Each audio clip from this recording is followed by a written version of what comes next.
My name is Tetsuya Yoshida from the JICA project team.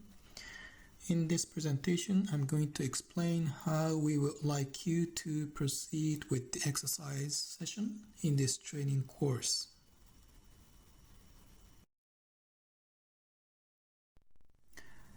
Well, this exercise will be conducted in your country group rather than individuals.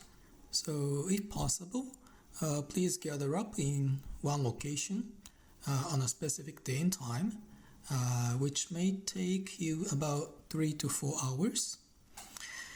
And also, it would be great if you can prepare a flip chart or whiteboard and the marker pens and the post-it notes. And also, please assign one of your colleagues as a note taker, and please work on a computer also.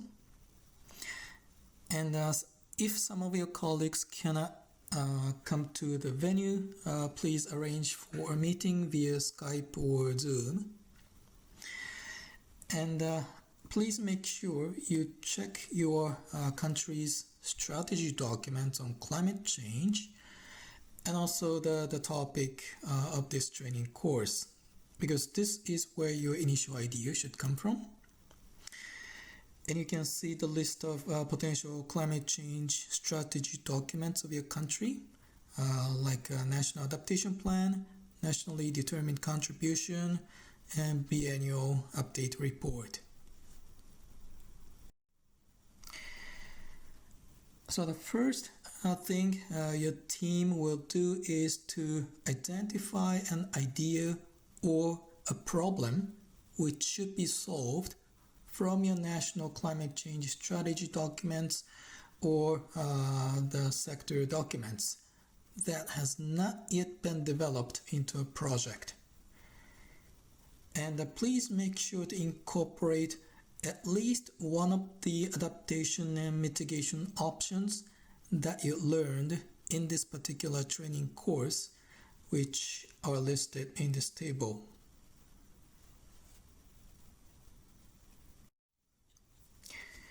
So this is as you saw in the previous presentation, showing the steps to develop the problem tree. So first, your team will work on developing the problem tree, then converting the problem tree into an objectives tree. And then, based on these trees, you will be asked to develop a logical framework or log frame. Please make sure the direction of all arrows in the problem tree is written correctly. The direction should come from the secondary cause, going up to the direct cause or immediate cause, and then goes to the core problem, and then effect.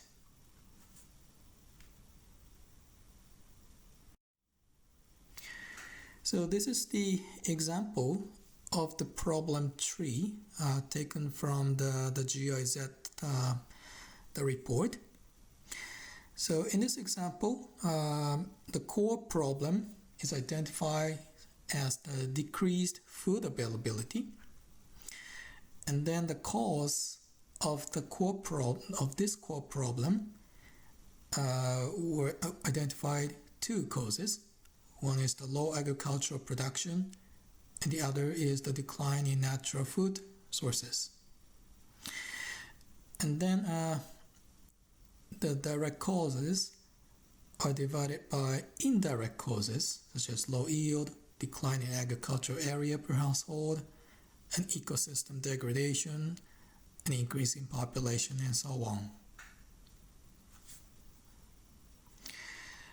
And also, effect of this core problem is also identified for several effects, such as the reduced food security, lack of income opportunity. They also identify the indirect effects, such as the poverty and the livelihood insecurity and so on. And since this is the training course on climate change, it would be great if you can clearly link the climate change impacts on this problem tree. So for this example, we can identify the impact of the climate change as this. So climate change is increasing or affecting the pattern and the severity of rainfall, flood, drought, temperature, and disease and soil fertility, and so on.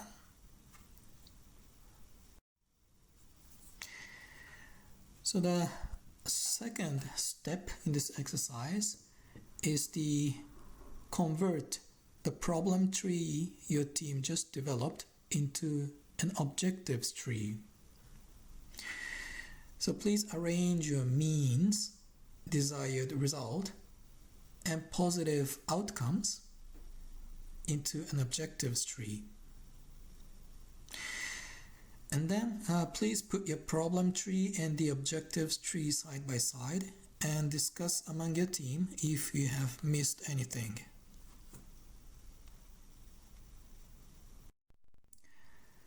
The third and the last step of the exercise is to develop the logical framework or log frame based on the problem tree and the objectives tree your team developed.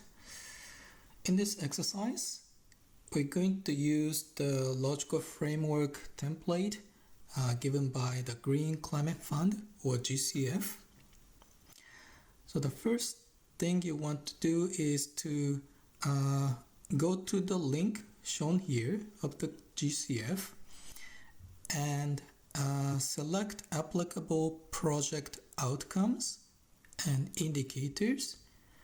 You can select more than one outcome and indicator depending on the problem you identified and how you capture your project scope.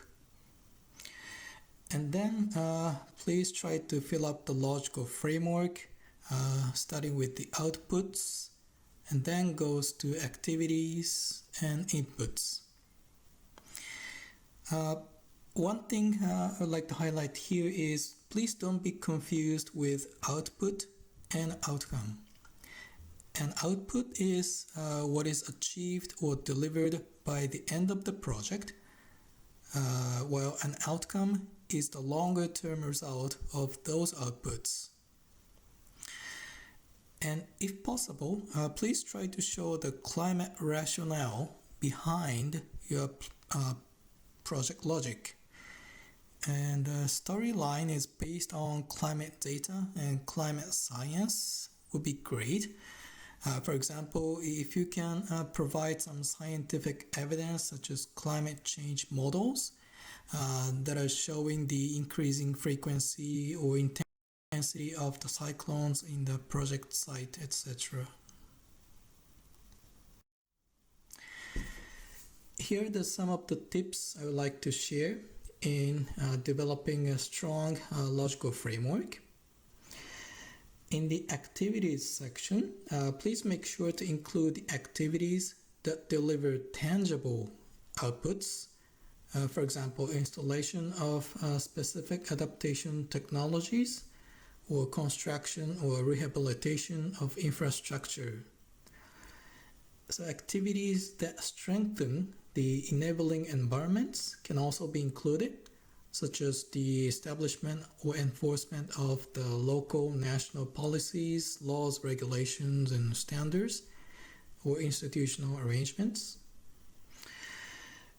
And also, capacity building may constitute an important part of the project, but climate change funds, especially Green Climate Fund, expects more than such capacity building activity. So please try to include activities other than capacity building or awareness raising. As for the part of the means of verification, try to describe which means the project will collect and verify information and data necessary to check the project progress. So this is to make sure that the project activities have been conducted to achieve the outputs. So example of this means of verification includes annual report produced by the project or government or the survey. For the assumptions part, please indicate any factors outside the control of the project that may affect the ability of the project to achieve the purpose and the goals. Assumptions can be either positive, opportunity, or negative, or risk. This is the template of the GCF logical framework. So we're going to use this template for the exercise session.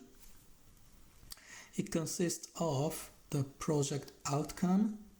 So here, please select all applicable project outcomes and the indicators from the link I provided at the earlier slide. And the outputs part, here you cannot refer to the GCF, the guidebook. So your team has to consider the project outputs by your own.